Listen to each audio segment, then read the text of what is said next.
देखिए, बक्सर ज़िले में मुफस्सिल थाना के अंतर्गत चौसा में एक पावर प्लांट निर्माणाधीन। उस पावर प्लांट निर्माणाधीन होने के क्रम में ज़मीन के अधिग्रहण को लेकर के वहाँ पर कोई समस्या चल रही थी, जिस क्रम में पूरी घटना हुई है। किसानों की अधिग्रहित भूमि के मूल्य भुगतान को लेकर के विवाद होना पता चला है।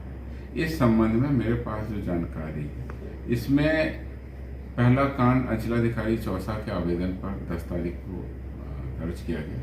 उसमें पुलिस जब गिरफ्तारी करने गई, चूँकि नामजद FIR थी 24 लोगों के विरोध में, तो उसमें पुलिस का विरोध और गिरफ्तारी के फलस्वरूप जो घटना घटित हुई है उसमें 3 लोगों को गिरफ्तार किया गया। उसके बाद अगले दिन उपद्रवी भीड़ के द्वारा जो तोड़ फोड़, पत्थरबाजी और वाहनों को आग लगाए जाने की घटना घटित हुई, उसमें कई पुलिसकर्मी घायल हो गए, जिसकी विस्तृत सूचना नाम के साथ और घायल होने के फोटोग्राफ के साथ में मैंने प्रेस में उपलब्ध कराई है।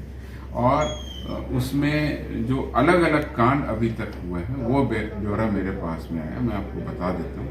थानाध्यक्ष मुफस्सिल के स्वलिखित आवेदन पर मुफस्सिल थाना कांड संख्या 16/23 दर्ज किया गया है।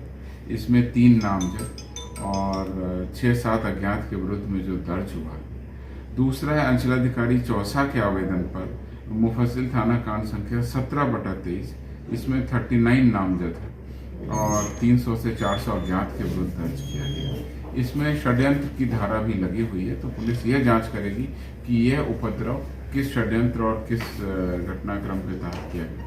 पावर प्लांट के कर्मचारी के आवेदन पर मुफस्सिल थाना कांड संख्या 19 दर्ज किया गया और पावर प्लांट के कर्मचारी के आवेदन पर एक और कांड 20/23 दर्ज किया गया। सभी कांडों का अनुसंधान किया जाएगा और अनुसंधान के क्रम में जो अराजक तत्व हैं जिनके द्वारा ये घटना की गई या कराई गई, उनकी पहचान कर विधि सम्मत कार्रवाई की जाएगी।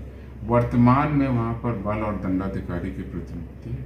वरीय पदाधिकारियों के स्तर से स्थिति का अनुश्रवण किया जा रहा है। स्थिति पूर्णतः सामान्य। लेकिन पुलिस पे जो आरोप लगे हैं, प्रकरण की जांच, जो दर्ज किए गए कांड और इस संबंध में अगर कोई आवेदन किसी का प्राप्त होता है उसके क्रम में पुलिस करेगी और वहाँ पर वरीय पदाधिकारियों का अनुश्रवण इस मामले में हो रहा है। जैसा आपको पता है, वहाँ पर SP और DM स्वयं घटनास्थल पर बने हुए थे, स्थिति को शांतिपूर्ण किया है और DIG भी वहाँ पर गए थे, उनके द्वारा भी स्थिति का अनुश्रवण किया जा रहा है। अब आगे दर्ज कांडों का अनुसंधान और उसकी मॉनिटरिंग भी की जाएगी। कितने पुलिसकर्मियों पर कार्रवाई हुई है? देखिए, अभी वो ब्यौरा मेरे पास में तत्काल उपलब्ध नहीं है, वो ब्यौरा उपलब्ध होगा मैं आपको